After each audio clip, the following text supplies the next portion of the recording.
the story of Jericho. You probably think you know it, right? It's that classic story of trumpets and tumbling walls, the one we all heard as kids. But tonight, we're going to go way past the legend. We're digging into the masterclass that's hidden inside, a totally stunning lesson in psychological warfare, an absolutely audacious act of faith, and, a deep archaeological mystery that is still whispering to us from the dust. Okay, so here's how we're going to break this whole thing down. We've got 5 acts. We'll start with the impossible fortress itself. Then we'll look at the divine blueprint for its fall. After that, the bizarre, silent siege. Then, of course, the big one, the climactic shout. And finally, we'll uncover the meaning that was found in its ashes. All right, first things first, let's just set the scene. I want you to try and put yourself in the Israelites' shoes for a second. For 40 long years, your entire world has been nothing but sand and canvas tents. And now you're standing right in front of Jericho, the gateway to everything you've been promised, and it looks like a physical brick-and-mortar wall of impossibility. I mean, for a nomadic people, this wasn't just some fortified city. This was where human logic just hit a dead end. Jericho was known as the City of Palm Trees. It was this lush, green, strategic oasis, sure, but it was protected by a fortress so advanced it felt like it was personally mocking you and your entire journey. This was the very first and what looked like the very final obstacle. So get this, its mud brick walls were 6 meters thick. That's about 20 feet. This wasn't just about defense. This was a statement. It was a perimeter designed from the ground up to just crush the will of any army that even thought about getting close. And if that wasn't enough, those walls stood almost 30 feet high. Now, you're an attacking army with no siege engines, no catapults, zero technology to get over them. This height wasn't just a military problem for you. It was a sentence of complete and utter despair. The original text really drives this point home with this fascinating little detail. It says the city was shut up tight, but in the original Hebrew, the word for closed is literally repeated back to back. It's like a linguistic padlock. It conveys this feeling of absolute sealed-shut finality. It's not just describing locked gates, it's describing a sealed-off destiny, reflecting the hardened hearts of the people inside and the sheer hopelessness of everyone outside. So, you're Joshua, the leader, and you're facing this unbreachable reality. What do? Well, he has this really mysterious encounter in the middle of the night. And it's an encounter that doesn't give him a strategy. It completely rewrites the rules of the game. Now pay close attention to the grammar here, because this is everything. A divine commander appears to Joshua, but just notice the tense he uses. Victory isn't some future promise. It's declared in the past tense. I have given Jericho into your hand. The battle is over. It's declared won before a single person has moved, before a single weapon has even been raised. And that is the big shift right there. The whole frame of reference just flips. This is no longer about human strength versus stone walls. The battle is reframed as something that has already happened in the spiritual realm. And now it just needs to be walked out step by obedient step in the physical world. And this is where that divine plan just brilliantly clicks with physical reality. You see, Jericho's greatest strength, its famous double wall system, actually had a structural flaw. People had built houses into the weaker space between the two walls.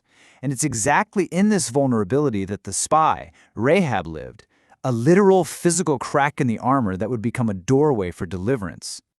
All right, so if the battle is already won, what happens next? Well, this is where it gets really weird. What follows is one of the strangest battle plans in all of history. It's not a siege of starvation or assault.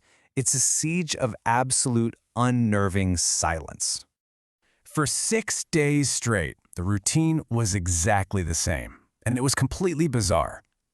The Israelite army, led by priests carrying the Ark of the Covenant and blowing ram's horns, would circle the city once, just once, and then, without saying a single word, they'd turn around and go back to camp. The command from Joshua was crystal clear. You shall not shout or make any noise with your voice, nor shall a word proceed out of your mouth. This was not a suggestion. This silence was the main weapon of the entire campaign. And this contrast is just so powerful. For Israel, the silence was like a forge. It was a discipline, teaching them this concept of active rest, basically trusting in a promise instead of giving in to their own instincts to just go and fight. But for the defenders trapped inside Jericho, that silent daily parade was pure psychological torture. The text says their hearts melted, which is a phrase that describes a total collapse of morale. It was a countdown to a breakdown they couldn't see and they definitely couldn't understand. So, after 6 long days of this mounting, silent pressure cooker, the 7th day finally arrives, and the pattern just shatters, accelerating toward this explosive, dramatic climax. The routine is broken, and the pace just picks up like crazy. They get up earlier at dawn. They circle the city not once, but 7 times. This relentless repetition just builds the tension up and up until it hits its breaking point. And then, after one long, piercing blast from the horns, Joshua gives the command they've all been waiting for. Shout, for the Lord has given you the city. And at that one, single, unified shout, the impossible happens. The massive, 20-foot-thick walls don't just crumble, they collapse outward. The text actually says they fell beneath themselves, which instantly created a ramp right up into the city, letting the army just charge straight in. And this is where we find this startling conversation between the ancient text and modern science. Archaeologists digging at the site have found evidence that lines up with the story in a remarkable way. They found a mass of fallen red mud bricks piled up right at the base of the retaining wall, forming that exact ramp. They found a thick layer of ash signaling a massive citywide fire. They found large jars still full of grain and, incredibly, a section of the northern mud brick wall that was still standing. But you know, the walls falling down isn't even the end of the story. In a lot of ways, it's actually the beginning. The aftermath reveals the much deeper spiritual purpose behind this whole strange and absolute victory. So why is finding these jars of grain such a big deal? I mean, it's just grain, right? Wrong. A conquering army would always take the grain as plunder. Finding it left behind tells us 2 huge things. First, the siege was incredibly short, just 7 days, exactly like the Bible claims, not nearly long enough for them to run out of food. And second, it confirms the Israelites took no plunder, obeying that strict command to dedicate the entire city to God. And this explains the complete and utter destruction. This wasn't just a military conquest, it was a religious ritual. Jericho was considered the first fruits of the new land. The very first part of the harvest, which by law had to be offered completely to God, as a sign that everything that came after it also belonged to Him. Centuries later, when this event is remembered, it's not as some feat of military genius or, sonic weaponry. It's remembered as the ultimate act of faith. And here's the key takeaway. The victory wasn't won by the shout. It was won by the 7 days of silent, obedient walking that came before it. And that brings us to the final and most crucial question. Why does this story stick around? Why are we still talking about it thousands of years later? Well, it's because it has become this timeless and powerful metaphor for the impenetrable walls that we all face in our own lives. Because let's be honest, everyone faces a Jericho. That one obstacle that's so large it just defies all logic. A challenge that seems to mock our best efforts. And what this story suggests is that the real battle isn't always with the wall itself.